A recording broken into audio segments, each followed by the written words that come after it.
तर सर्वांना सायराम. सकाळी दरवेळेसप्रमाणे 3:30ला उठलो. आंघोळीची दगदग, आंघोळीची नंतर करायची दगदग आणि ह्याची दगदग आता नशिबालाच लागलाय माझ्या. सायराम बोला. सकाळ सकाळ लवकर निघालो. त्यानंतर गेलो पुढे. दिवस झाला, उजाडलं.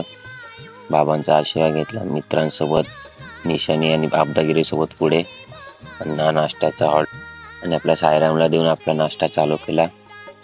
त्यानंतर मिलिटरी कॅम्प महाराजांचं दर्शन झालं आणि मिलिटरीची गाडी बघून एकदम अंगामध्ये जोश आला. जय हिंद बोललो आणि आरती झाली, आपली चालू झाली आणि आपले निशाणी प्रमुख झोपले आणि बाबांच्या कृपेने आम्हाला द्राक्षे भेटले आज.